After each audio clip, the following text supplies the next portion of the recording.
오늘은 예수님께서 이 천국에 초청하는 것에 대해서 함께 말씀을 보도록 하겠습니다. 나중에 말씀은 읽겠습니다만은 우리 크리스찬들도 세상을 살아가면서 많은 어려움도 있고 힘든 일도 있고 그렇지만은 그 중에서 그래도 기쁨과 감사를 잃지 않고 살아갈 수 있는 것은 죽음은 그만이 아니고 우리에게는 큰 소망이 있기 때문에 그렇습니다. 그것은 다시 예수님처럼 부활해서 천국에서 영원히 살 수 있다는 그 소망 때문에 우리가 모든 걸 이겨갈 줄 믿습니다. 그런데 이제 나중에 읽겠습니다만은 오늘 예수님 말씀을 보면은 우리가 그냥 예수님을 믿는다고 다 천국 가는 것이 보장이 안 된다는 걸 우리가 꼭 알아야 됩니다. 제가 늘 같은 설교하라 그러면 이 설교밖에 안 하겠는데, 왜냐하면 우리가 예수님을 믿는 참으로 그 마지막 목표가 어딘가 하면은 영생을 주님과 함께 사는 것 아니겠습니까? 그런데 천국 문 앞에서 쫓겨난다고 생각하면은 그것만큼 억울한 일이 어디 있겠어요? 그래서 우리가 예수님을 바로 믿어야 될 줄 믿습니다. 자, 그럼 본문 보겠습니다. 자, 마태복음 22장 1절 2절 읽습니다. 예수께서 다시 비유로 대답하여 가라사대 천국은 마치 자기 아들을 위하여 혼인잔치를 베푼 어떤 임금과 같으니. 아멘. 예수님이 천국에 대한 비유를 하셨는데 그것은 어떤 왕이 자기 아들을 왕자를 위해서 베푼 이 결혼식 연회와 같다, 이렇게 말씀을 한 거예요. 그래서 천국은 정말 우리가 상상을 초월하는 기쁨과 감사가 늘 넘치는 그런 곳이다, 이렇게 할 수가 있는 겁니다. 우리가 인생 가운데서 우리 각자가 정말 가장 마음이 두근두근하고 또 이 마음이 들뜨고 하는 그런 것은 아마 자기의 결혼식이 아닌가라고 생각을 합니다. 그래서 일반적으로 우리가 하는 결혼식을 하게 되면은 우리가 정성을 다해서 모든 걸 준비합니다. 그래서 먹는 것, 마시는 것, 이런 것도 최고의 것으로 또 풍성하게 많게 이렇게 준비하려고 합니다. 그런데 이 천국은 마치 왕자의 결혼식과 같다, 이렇게 이야기를 하니까 그 준비하는 것들이 얼마나 대단하겠냐 하는 이야기입니다. 아마 우리가 상상을 초월하는 것들이 우리를 기다리고 있을 것 같습니다. 그래서 천국에 대한 우리가 이야기를 계시록에 보면 좀 적혀 있는데, 거기 보면은 새로운 하늘, 새로운 땅, 이런 말이 나와요. 지금 우리가 살고 있는 이 지구는 언젠가는 다 불타 없어진다고 이렇게 되어 있어요, 사실. 그래서 마지막으로 그것이 끝나면은 새 하늘과 새 땅이 있고 새 예루살렘이 있는데, 그 예루살렘의 성읍의 크기가 얼마나 큰가 하면은 성읍의 크기가 2220km라고 되어 있어요. 그것도 넓이와 길이와 높이가 똑같은 것으로, 그 상상이 잘 안 될 거예요. 그러면은 일본이 북해도에서 저 규슈까지 그 거리가 약 2400km 돼요. 그것 되는 거리만큼 길이 옆에 넓이도 높이도 그런 큰 새로운 예루살렘이 있는데, 그것도 이 아주 투명한 금 같은 유리로, 유리 같은 금으로, 순금으로 만들어졌다, 이렇게 되어 있습니다. 조금 놀래주세요. 상상이 안 된다. 그리고 그 성곽이 있는데 성곽의 이 높이가 65m 정도 되면은 한 20층 건물 돼요. 20층 건물. 그런데 그것은 이 기초돌이 12가지 보석으로 기초돌이 되어 있고, 그리고 그 쌓여있는 모든 성곽의 돌이 벽옥이라는 보석으로 이렇게 되어 있다는 거예요. 그래서 여러분, 이 땅에서 보석이 좀 없고 금이 없고 하더라도 너무 슬퍼하지 마시고, 그리고 거기에 가면은 이 천국의 이 길들도 전부 다 유리 같은 금으로, 순금으로 되어 있다, 이렇게 되어 있는 겁니다. 그러니까 뭐 금붙이 요새 얼마나 비쌉니까? 그래도 그거 없다고 너무 걱정하지 마세요. 거기 가면 돌보다 하는 게 금일 것 같아요. 좌우간 그런 아주 멋진 곳에 가장 중요한 것은 하나님과 영원히 함께 산다는 거예요. 그래서 그 하나님이 우리에게 그날에는 어떻게 해주시냐, 계시록 21장 4절에 보니까 모든 눈물을 그 눈에서 씻기심에 다시는 사망이 없고 애통하는 것이나 곡하는 것이나 아픈 것이 다시 있지 아니하리니 처음 것들이 다 지나갔음이래라. 아멘. 이 땅의 모든 아픔 슬픔 다 지나가고 그곳에는 영원히 기쁜 그런 곳이라고 말씀을 하는 겁니다. 그래서 우리가 이 땅이 힘들고 어렵더라도 우리가 또 천국의 소망을 가지고 그걸 다 이겨나가기를 주의 이름으로 축복합니다. 그리고 이제 성경에 보면은 예수님께서 지금 무엇을 하시냐, 우리보다 먼저 가셔가지고 지금 집을 짓고 있는 난 우리를 위한 집, 거기에 이제 요한복음 14장에 보면 그렇게 적혀 있습니다. 그래서 우리가 주님의 약속을 믿고 주님이 다시 오는 그날 우리가 주님과 함께 천국을 갈 줄 믿습니다. 그 다음 천국은 원칙적으로는 예수님만 믿으면 정말 들어갈 수 있는 곳이 원칙적으로는. 왕은 그 왕자를 위한 이 피로연에 많은 사람을 초청을 합니다. 자, 마태복음 22장 3절부터 6절 읽겠습니다. 자, 왕이 그 종들을 보내어 그 청한 사람들을 혼인잔치 오라 하였더니 오기를 싫어하거늘 다시 다른 종들을 보내며 가로되 청한 사람들에게 이르기를 내가 오찬을 준비하고 나의 소와 살찐 짐승을 잡고 모든 것을 갖추었으니 혼인잔치에 오소서 하라 하였더니 저희가 돌아보지도 않고 하나는 자기 밭으로 하나는 자기 상업자로 가고 6절에 그 남은 자들은 종들을 잡아 능욕하고 죽이니. 아니 그 좋은 곳을 왕이 마련해 놓고 초청을 했는데 가기를 싫어한다는 거예요. 가기를. 그래서 다시 왕이 종들을 보내서 모든 것이 다 준비되었으니까 오라고 이렇게 하니까, 아니 이번에는 그 보낸 종들을 능욕도 하고 죽이기까지 하는, 심지어 그런 일을 그들은 했다 이렇게 됐습니다. 그래서 왕이 가만히 두겠어요? 그런데 7절에 보니까 이렇게 되어 있습니다. 임금이 노하여 군대를 보내어 그 살인한 자를 진멸하고 그 동네를 불사르고, 그래 완전히 뭐 군대를 보내서 그 죽인 자를 다 없애버리고 동네까지 완전히 불태웠다, 이렇게 되어 있습니다. 사실은 여기에 먼저 초청한 사람은 누구를 이야기하느냐 하면은 유대인들을 이야기하는, 유대인들을. 하나님의 이 계획은 유대인들에게 먼저 복음을, 하나님의 말씀을 전하고 그들을 먼저 구원하고 그 다음에 그들을 통해서 이방인인 우리를 구원하려고 이렇게 계획을 했어요. 그래서 이제 구약시대에 하나님께서 유대인을 특별히 택했어요. 그들에게 율법을 줬습니다. 그리고는 그 율법을 지키면은 너희가 살리라 이렇게 말씀했는데, 너희들은 율법에 반대되는 걸 하고 우상숭배를 하고 하나님의 마음을 아프게 하고, 그때마다 하나님은 하나님의 종을 보냈죠. 예언자들을 계속 보내서 경고했어요. 이러면 다 죽는다고 경고하고, 그런데도 그들의 말도 안 듣고 그들을 잡고 모욕도 하고 때로는 죽이기도 이렇게 한 것입니다. 그러니까 이 하나님께서는 마지막에 누굴 보냅니까? 아들 예수님을 보낸 거예요. 아들 예수님. 그런데 아들의 말은 듣겠지. 그런데 아니, 예수님조차도 그들은 배척하고 예수님까지도 죽여버리는 거예요. 그렇죠? 그럴 그때 이 로마 총독인 그 빌라도는 예수님이 죄가 없다는 걸 알았어. 그래서 석방을 하려고 무지무지 애를 쓰는데 그때 유대인들이 뭐라고 외쳤습니까? 자, 마태복음 27장 24절 25절 6절까지 보겠습니다.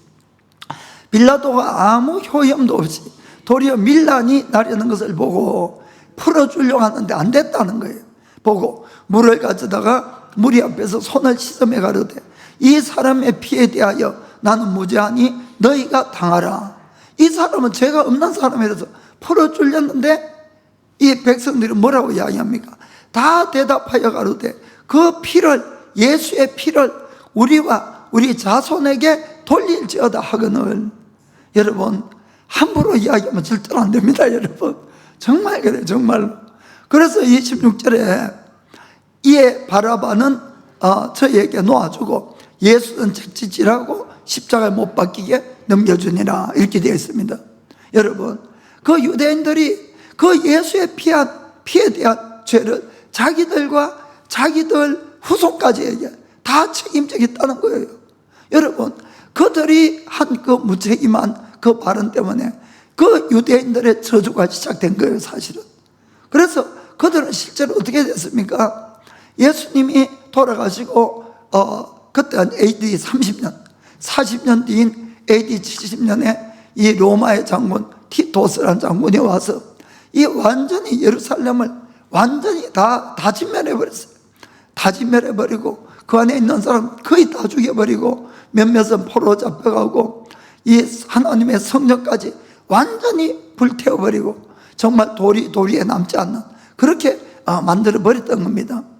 그 당시에 이제 역사학자인 요세푸스가 기록한 기는 그때 이제 로마 사람들 때문에 피난을 와가지고 예루살렘에 그 100만 명이 있었다는 거예요.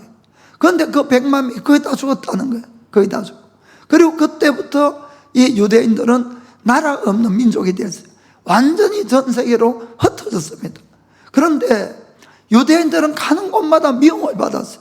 미움받고 박해당하고 죽임당하고, 이것이 1900년까지 그렇게 된 겁니다. 그 마지막 때에 가장 절정이 된 것이 바로 히틀러가 유대인을 600만 명이나, 그 당시 유럽에 있는 유대인이 3분의 1을 죽여버린 거예요. 그 정도로 유대인은 저주를 받았어요. 왜 그랬을까요? 자기들이 이야기했잖아요. 그 하나님의 아들을, 하나님의 호의, 그들을 구원하려는 하나님의 계획을 무시하고 그 아들까지 죽어버린 그 모든 죄의 대가가 그들에게 뿌려진 겁니다. 그래서 그 당시 있었던 사람들도 다 죽어버리고 그 후손들까지도 그렇게 많은 고난과 고통을 당한 거예요. 물론 지금은 이제 하나님이 유대인들을 구원하기 위해서 또 지금 역사하는 때가 됐어요. 그 지금은 그런 일이 아니지만은, 그러나 이 이스라엘로 돌아오기까지 그들은 그렇게까지 박해를 받은 것이 바로 자기들 한 말 때문이에요. 그들이. 여러분, 그것은 예수를 배척하게 되면은 얼마나 무시무시한 고통이 따른다는 것을 역사를 통해서 우리에게 말씀해 주는 거예요, 하나님이. 여러분, 이걸 정말로 깨닫기를 주님으로 축복합니다. 그래서 이 유대인들이 예수님을 배척하고 믿지 않자 그 구원이 우리 이방인에게 먼저 들어오게 된 거예요, 이방인들에게. 그래서 이방인들이 먼저 들어가서 그 다음부터 어떻게 됐냐, 22장 8절부터 봐요. 8절. 자, 이에 왕이 이야기하면 종들에게 이르되 혼인잔치는 예비되었으나 청한 사람들이 합당치 않다. 그 청한 사람들이 유대인들이 합당치 않아서 버림받았고, 그 다음에는 9절 10절에 읽어봅시다. 사거리 길에 가서 사람을 만나는 대로 혼인잔치에 청하여 오너라 한데, 10절에 종들이 길에 나가 악한 자나 선한 자나 만나는 대로 모두 데려오니 혼인자리에 손님이 가득한지라. 아멘. 이때부터 하나님이 천국에 초청하는 방법이 달라진 거예요.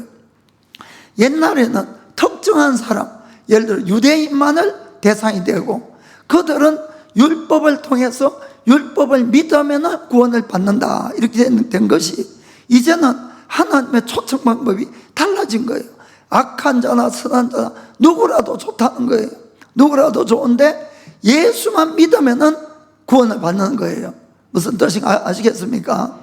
예수님이 죽어주시고 우리의 죄를 대속한 길을 만들어 주셨어요. 그렇기 때문에 이제는 어떤 특정한 사람이나 율법을 지키는 것이 아니라 예수만 믿으면 구원을 시키는, 그래서 악한 자나 선한 자나 누구라도 불러오라, 그렇게 해서 이 손님이 가득 찼다. 예수 믿는 사람으로 가득 찼다, 이런 이야기입니다. 아멘. 그래서 이것이 바로 복음이고 바로 우리가 믿음으로 구원을 얻는다, 이런 말씀이 되는 거예요. 아멘. 자, 그런데 중요한 부분이 오늘 말하고자 하는 것은 우리가 천국에서 입을 예복을 반드시 준비해야 된다, 이런 이야기입니다. 천국에서 입을 예복을 준비해야 된다. 자, 이 악한 자나 선한 자 누구라도 데려오라 그러니까 누구라도 어떤 죄가 있어도 정말 회개하고 예수님 믿습니다 하면은 초청받는 거예요. 천국에 다 들어갈 자격을 얻는 거예요. 그런데 그렇게 해서 예수 믿는 사람으로 천국이 가득 찼는데 이 왕이 언제 예복을 입은 사람을 하나하나 손님을 보러 나온 겁니다. 그래서 문제가 생겼어요. 자, 11절부터 13절 보겠습니다.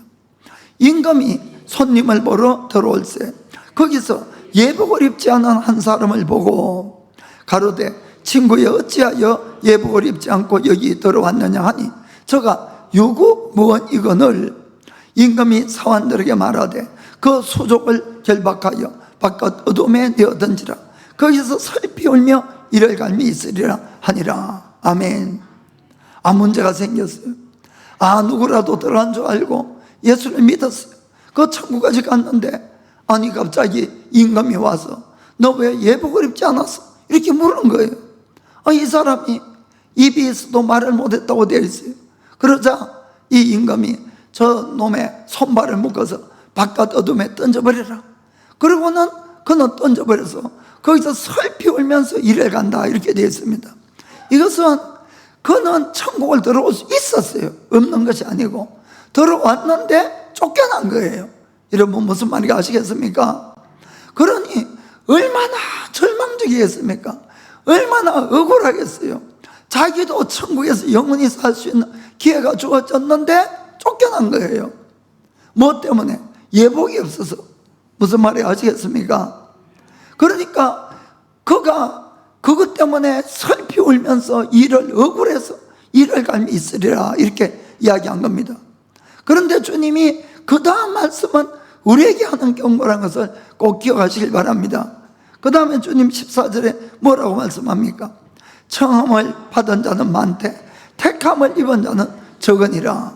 여러분 이 말씀을 꼭 명심하시길 바랍니다.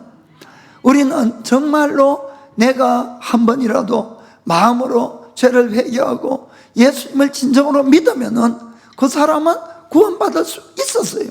있는데 그러나 그것이 청함받은 거예요. 청함받은 거.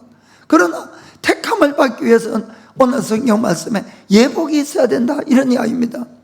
그런데 문제는 그 예복을 입은 사람이 적다는 거예요. 많은 것이 아니고. 여기에 정말 우리가 정말 경각해서 깨어 있어야 된다, 이런 이야기가 되어 있습니다. 그래서 예복은 뭘 의미하는지, 택함은 뭘 의미하는지를 좀 알아보기를 원합니다. 그래서 우리가 기본적으로 정말 죄를 회개하고 예수 믿으면 구원을 받는데 정말 믿음으로 구원받는 거예요. 그럼에도 불구하고 오늘 예수님 말씀은 예복이 있어야 된다는 거예요.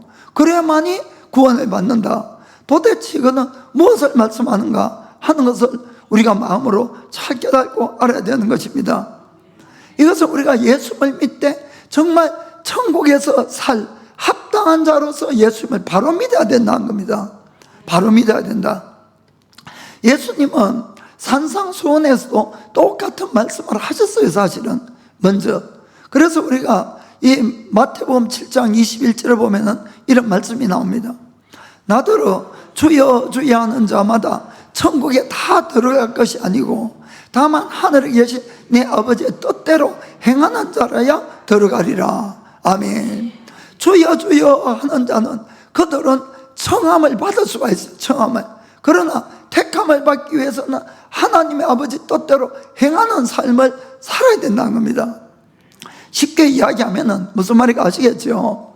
그래서 주님은 나더러 주여 주여 한다고 나 천국 못 들어간다? 미리 말씀하시는 거예요. 너희가 정말 천국 들어가려면 내 아버지 뜻대로 살아라, 그 말씀이다, 이런 겁니다. 그리고는 22절부터 이런 말씀을 합니다. 그날에 많은 사람이, 여기도 여러분 많은 사람이라 그래요. 탈락된 사람이 많다는 겁니다. 많은 사람이 나더러 이르되 주여 주여 우리가 주의 이름으로 선지자 노릇하며 주의 이름으로 귀신을 쫓아내며 주의 이름으로 많은 권능을 행치 아니하였나이까 하리니. 자 23. 그때에 내가 저에게 밝히 말하되 내가 너희를 도무지 알지 못하니 불법을 행하는 자들아 내게서 떠나가라 하리라. 아멘. 여러분, 귀신 쫓아내고 기적 행하고 그거 쉬운 일 아닙니다. 솔직히 아니하기로.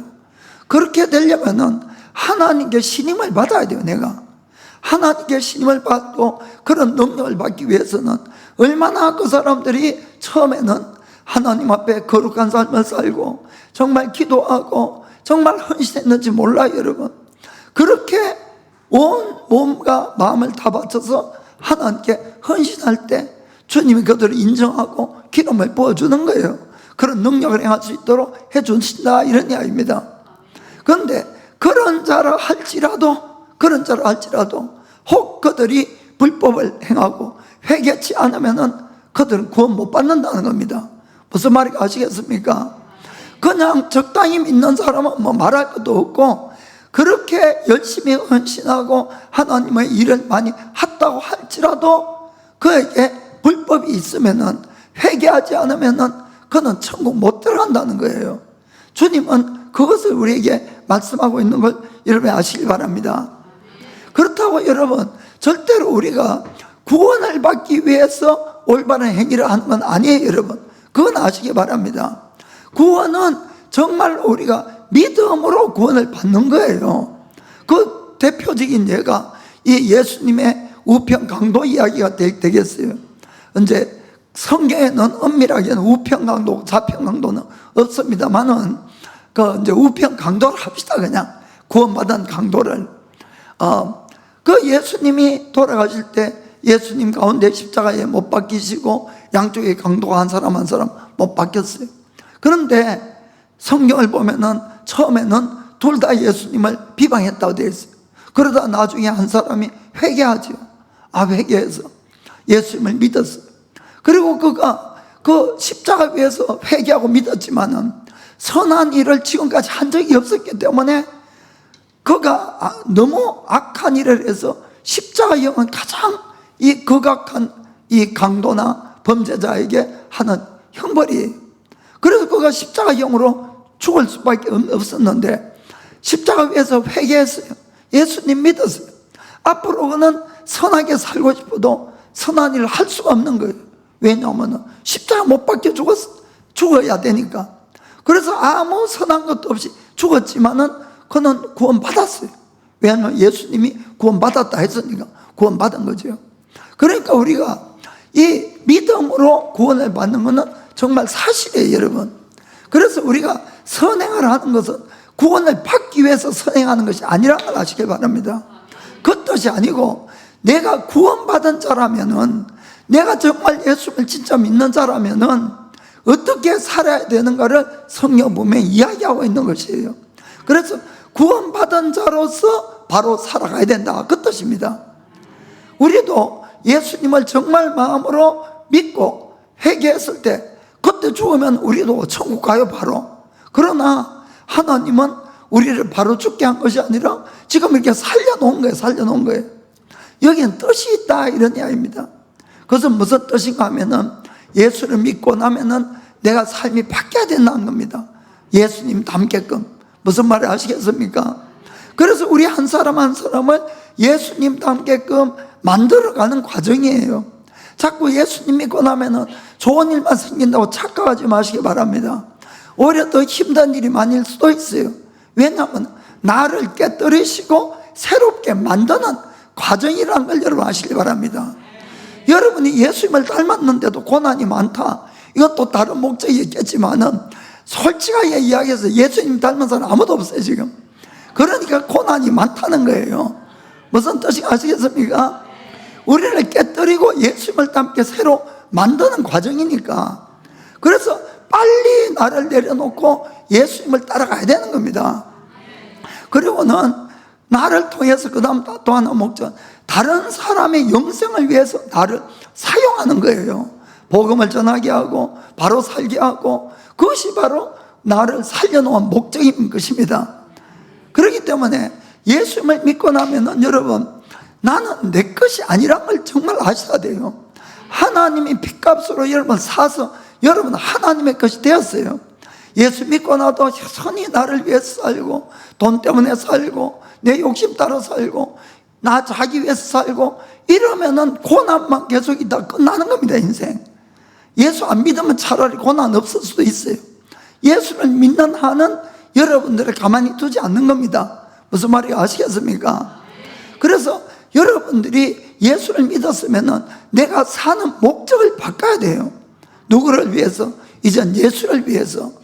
고린도후서 5장 15절 보겠습니다. 자, 예수께서 모든 사람을 대신하여 죽으시면 산자들로 하여금 다시는 저희 자신을 위하여 살지 않고 오직 저희를 대신하여 죽었다가 다시 사신 자를 위하여 살게 하려 함이니라. 아멘. 그래서 다시는 자기를 위해 살면 안 된다고 되어 있는데도 예수 믿어도 여전히 나를 위해 사는 거예요. 그러면 여러분 고난밖에 없는 겁니다. 그걸 여러분이 잘 아셔야 됩니다. 그래서 내 중심이 아니라 하나님 중심으로, 남을 위한 중심으로 내가 바꿔질 때 비로소 그때 하나님이 나를 사용할 수가 있다는 걸 아시길 바랍니다. 그래서 아까 어떤 사람이 이 초청장을 받았어요. 예수를 믿었어요. 예수 믿으면 구원받고 천국 간다 그러니까 너무 좋았어요. 그 천국을 갔는데 이 사람이 예복이 없는 거예요. 그럼 예복이 뭐냐? 자, 계시록에 한번 보겠습니다. 계시록 19장 7절에 보겠어요. 자, 우리가 즐거워하고 크게 기뻐하여 그에게 영광을 돌리세. 어린 양의 혼인 기약이 이르렀고 그 아내가 예비하였으니. 아멘. 자, 먼저 7절 보겠어요. 어린 양은 예수님을 말씀합니다. 예수님. 그 예수님의 혼인 기약이 됐고 그 아내 신부가 예비되었는데 그 신부가 누구냐면은 예수 믿는 우리 모든 사람 한 사람 한 사람이 예수님의 신부라는 걸 여러분 아시길 바랍니다. 그래서 아니 내가 남자인데 무슨 신부야 이런 분들도 있겠지만은 천국에는 예수님 말씀하기를 장가 곧 시집 가는 것도 없다 그랬어요. 천사들과 같다 그랬어요. 아멘. 그래서 이 세상적인 그런 거하고는 좀 다르다는 걸 먼저 아시길 바랍니다.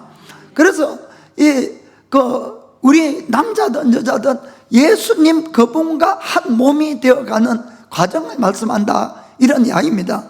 그래서 우리가 예수님의 신부면은 내가 신부답게 살아야 된다 그 뜻이에요. 여러분 아시겠습니까? 그래서 그 다음 8절 보겠습니다. 8절. 그에게 허락하사 신부에게 빛나고 깨끗한 세마포를 입게 하셨은즉 이 세마포는 성도들의 옳은 행실이로다 하더라. 아멘. 빛나고 깨끗한 세마포, 이것이 뭐냐? 우리들의 옳은 행실이다 이렇게 말씀하는 거예요. 그러니까 예수님을 믿고 난 우리는 변화가 일어나야 된다 이런 이야기입니다. 마태복음 5장에 보면은 너희는 이 세상의 빛이요 소금이다 라고 말씀합니다. 우리가 이 땅에 살아갈 때에 이 세상은 주님은 어둠으로 표현해요. 어둠으로. 그곳에 빛을 비추는 자로 우리를 선택했다는 겁니다. 우리 죄를 씻어주시고 하나님의 영을 부어주시고 이 땅에 빛을 비추라. 그럼 어떻게 빛을 비춥니까? 우리가 빛을 비춘 이 방법이 뭐냐면은 우리의 옳은 행실이다 이런 이야기예요. 자, 마태복음 5장 16절 읽겠습니다. 자, 이와 같이 너희 빛을 사람 앞에 비추게 하여 저희로 너희 착한 행실을 보고 하늘에 계신 너희 아버지께 영광을 돌리게 하라. 아멘. 우리가 세상 사람과 똑같이 살면 안 된다 이런 이야기입니다. 예수 믿고 나면은 남을 돕기도 하고 남에게 선을 베풀기도 하고 착한 행실이 있어야 된다는 것이에요. 그것이 빛을 비추는 거예요. 이 세상 모든 사람은 전부 이기적이요. 나를 위해서 사는 겁니다. 자기 욕심을 위해서. 그러나 내가 예수를 믿으면은 이제는 내 욕심을 내려놓고 남을 위해서 베푸는 삶을 살아가라. 착한 삶을 살라. 아멘. 그러면은 그 사람들이 우리를 보고 아, 하나님이 역시 살아계시는 모양이야. 이렇게 된다 이런 이야기입니다. 무슨 말인지 아시겠죠? 그래서 예수 믿고 나서 이런 나의 변화가 없다면은 이건 내가 세마포를 안 입었다 이런 이야기입니다. 정말로 예수를 믿었다면은 내가 천국에 사는 사람처럼 살아가는 거예요. 그때부터. 여러분 이걸 잘 이해하시길 바랍니다. 그래서 예수 믿고 나면은 좋은 의미에서 그 사람 변했다 이 소리 들어야 되는 거예요. 야, 저 사람 예수님 믿고 나서 정말 많이 변했어. 아, 저 사람 정말 정직해. 저 사람 정말 멋진 사람이야. 정말 저 사람 남을 돕고 아주 훌륭한 일들을 많이 해. 이런 소리를 들어야지 된다는 겁니다. 그것이 바로 나의 뭐가 됩니까? 세마포가 되는 거예요. 옷이 되는 거예요. 아멘. 그렇습니다. 자, 어떤 사람들은 그러면 아니 믿음으로 구원받는다 해놓고 왜 자꾸 행위를 이야기하냐고 이렇게 말씀하겠지만은, 여러분 이건 행위를 이야기하는 것이 아니고 그 사람이 정말 믿었으면 변한다는 거예요. 그 사람들이 겉만 믿으니까 안 변하지, 정말 믿으면 예수님의 말씀을 따라 산다는 것이 변화된다, 이런 이야기인 것입니다. 그래서 우리가 성경을 읽어보면 심판 때에는 전부 다 그들의 행한 대로 갚아주리라, 전부 그렇게 되어 있어요. 믿음대로 뭐 구원시켜준다 이런 말이 없습니다. 여러분, 왜 거기는 행함에 대해서만 이야기를 할까? 그것이 열매이기 때문에 그런 것이죠. 내가 정말 믿으면 그 사람이 변할 거라는 겁니다. 그런 삶이 바뀐다는 것을 우리가 이야기하기 때문에 성경에는 심판에는 행함으로 우리가 심판을 한다는 걸 우리가 알 수가 있는 겁니다. 여러분, 예수 믿는다는 것 다시 한번 생각해 봅시다. 우리가 아무것도 잘한 것이 없어도 내가 예수를 믿는다는 이 뜻은 여러분 그냥 회개해서 예수 믿습니다로 끝나는 것이 아니고, 죄를 회개하고 예수님의 대속을 믿고 플러스 뭔가 하면은 앞으로는 예수님을 나의 주인으로 삼아서 예수님의 말씀에 따라 살겠습니다는 하나님과의 계약이에요. 계약. 여러분 이걸 좀 잘 하시길 바랍니다.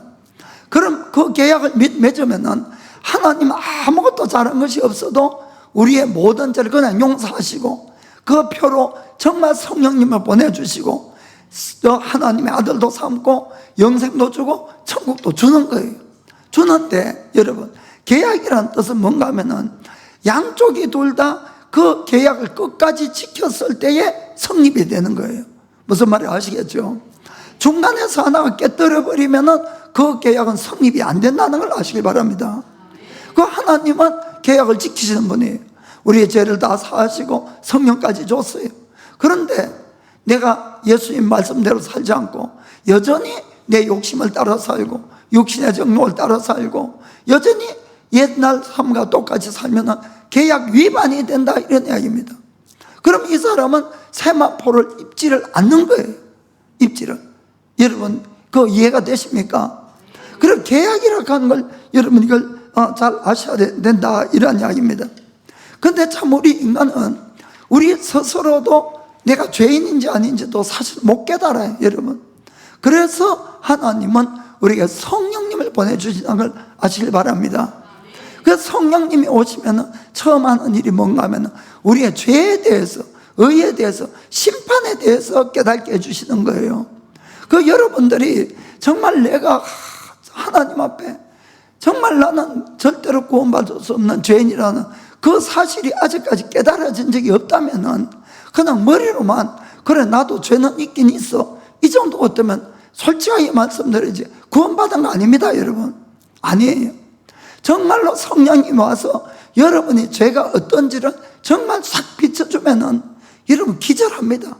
나는 이 죄 때문에 절대로 천국을 갈 수 없고 지옥밖에 갈 수 없다는 깨닫게 되는 거예요.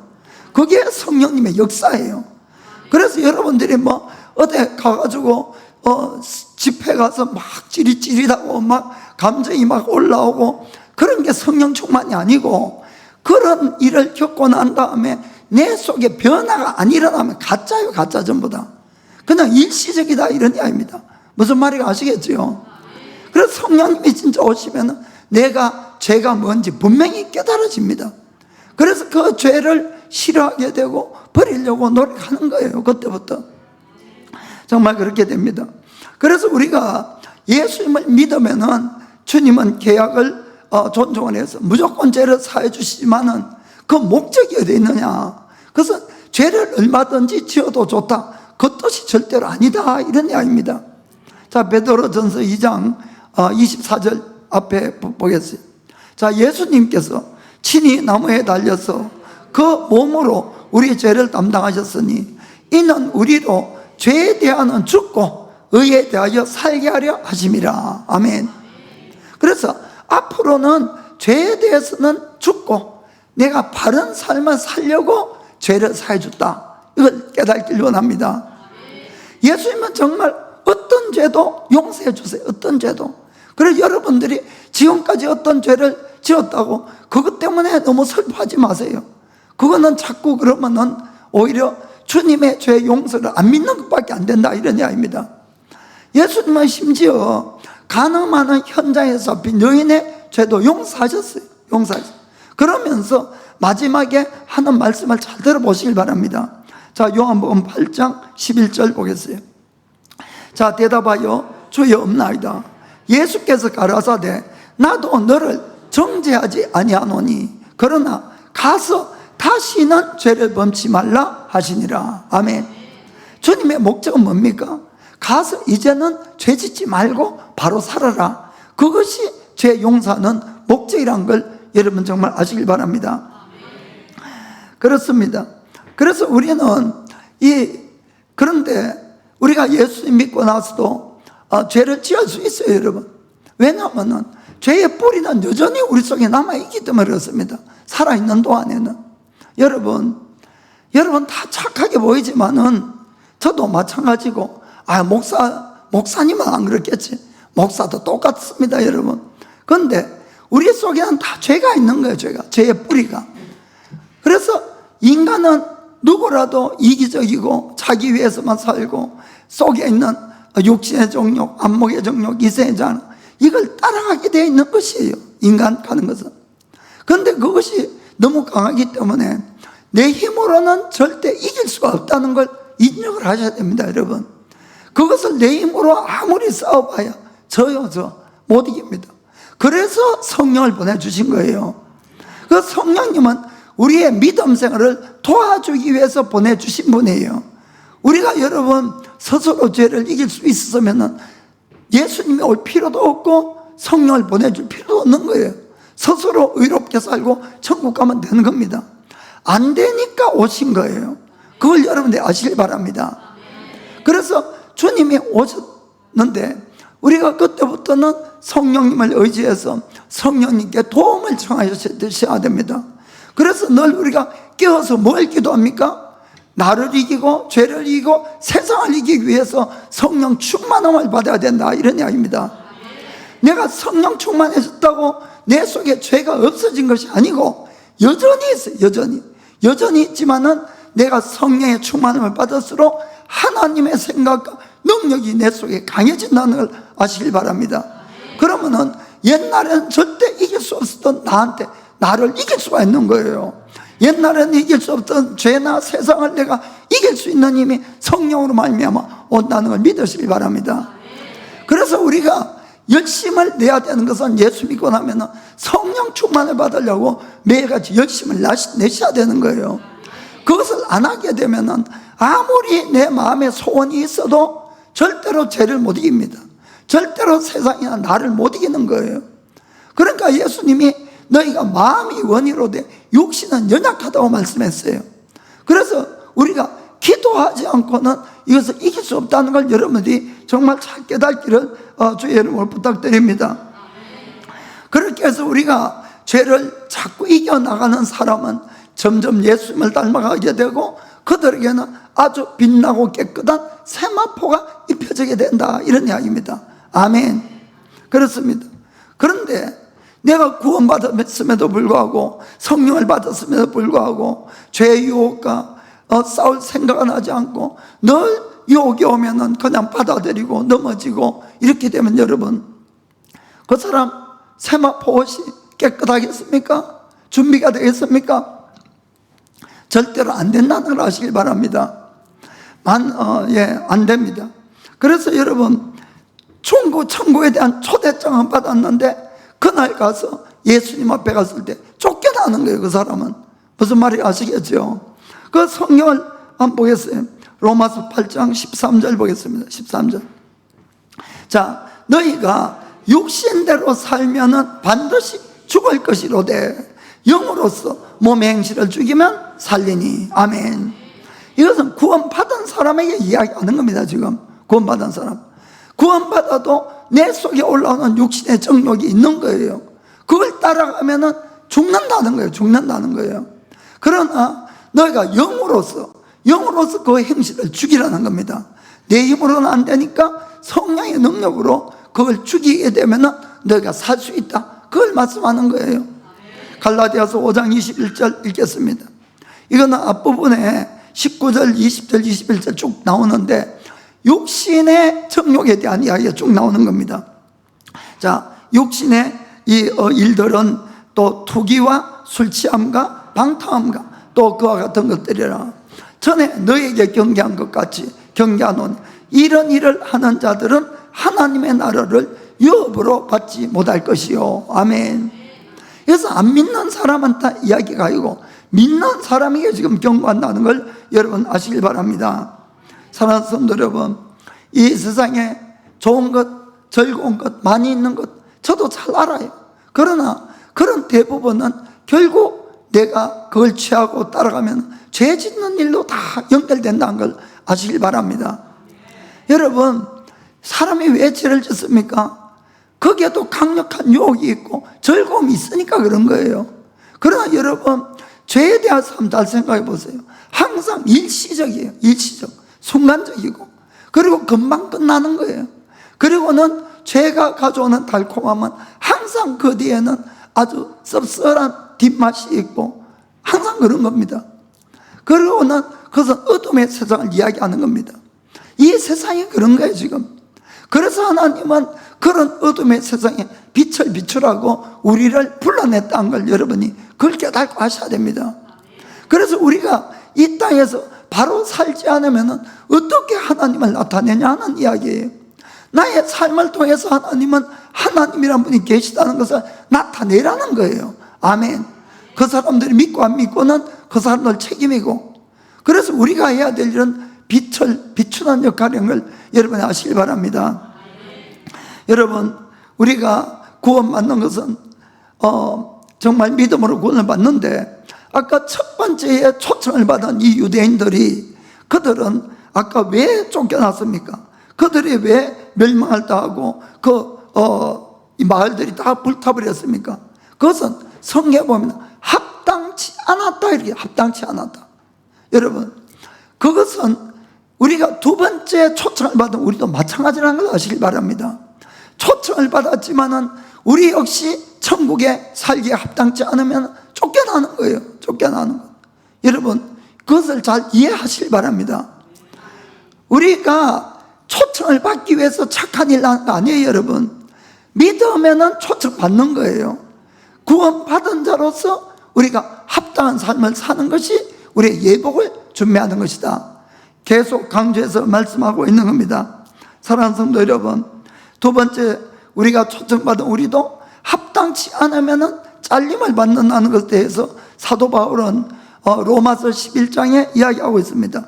21절 보겠습니다. 21절. 자, 하나님이 원가지들도 아끼지 아니하셨은즉 너도 아끼지 아니하시리라. 이 말씀은 뭔가 하면은, 원가지 하는 것은 유대인이에요.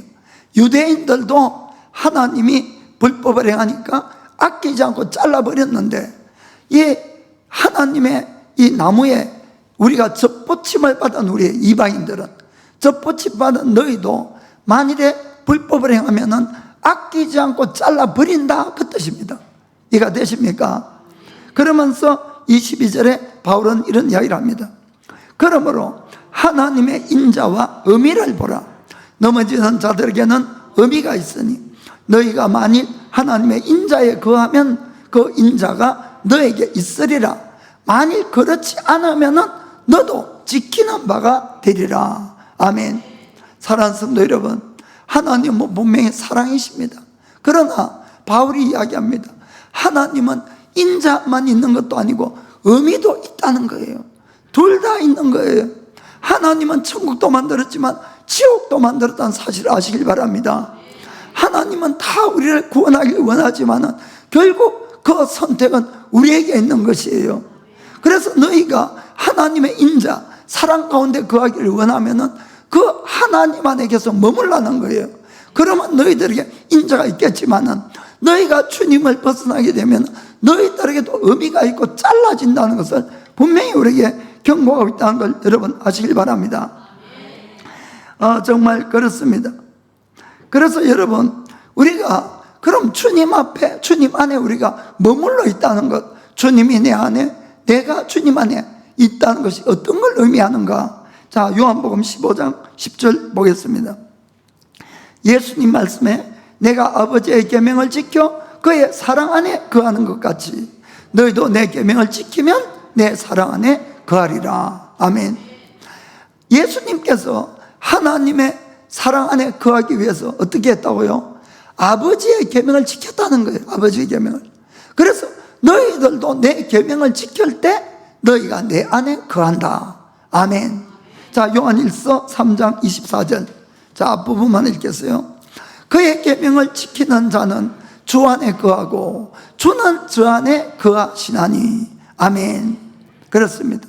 그래서 우리가 주님 안에 거하고 주님이 내 안에 거하는 것이 어떤 일이냐? 주님의 계명을 지키는 거예요. 딴 것이 아니고. 그것이 바로 주님을 사랑하는 증거고 믿는 증거라는 것을 아시길 바랍니다. 하나님의 아들이신 예수님조차도 하나님 아버지에게 거하기 위해서 아버지의 계명을 지켰다고 말씀하는데 하물며 우리는 말할 것도 없다는 거예요. 그래서 여러분, 우리가 계명을 지키는 것은 절대로 구원받기 위해서가 아니에요. 구원받은 자로서 마땅히 해야 될 일이라는 것을 믿기를 주의 이름으로 축복합니다. 그것이 나의 세마포를 준비하는 겁니다. 여러분, 성경은 절대로 한 번 구원은 영원한 구원이라고 말씀하지 않는 거예요. 몇 번이고 강조를 해서 그런 말씀이 나옵니다. 자, 고린도전서 6장 9절 10절 보겠어요. 고린도전서. 불의한 자가 하나님의 나라를 유업으로 받지 못할 줄을 알지 못하느냐. 미혹을 받지 말라. 미혹을 받지 말라는 거예요. 절대로 뭐 한 번 구원, 영원한 구원, 절대 그런 거 아니라는 거예요, 여러분. 음란한 자, 우상 숭배하는 자, 간음하는 자, 탐색하는 자, 남색하는 자나. 자, 10절에 도적이나 탐남하는 자나 술 취하는 자, 후욕하는 자, 토색하는 자는 하나님의 나라를 유업으로 받지 못하리라. 아멘. 갈라디아서, 여기 고린도서, 여러분 에베소서 5장 5절에서 7절 읽겠어요. 에베소서. 자, 에베소서 5장 5절부터 7절도 똑같은 내용이 또 나옵니다. 자, 너희도 이것을 정령이 알거니와 음행하는 자, 더러운 자, 탐하는 자, 곧 우상숭배자는 다 그리스도와 하나님 나라에서 기업을 얻지 못하리니. 자, 누구든지 헛된 말로 너희를 속이지 못하게 하라. 딴소리 듣지 마세요. 정말 여러분, 헛된 말로 속이지 못하게 하라.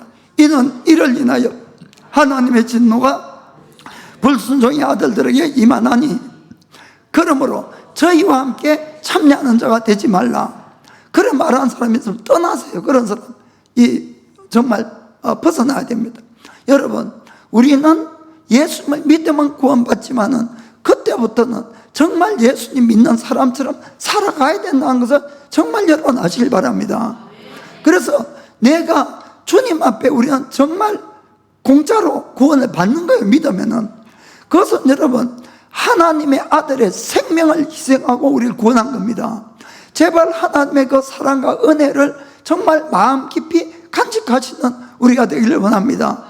여러분, 그러면은 하나님이 우리를 구원한 목적이 어디에 있다고요? 이제는 죄를 짓지 않는 거예요.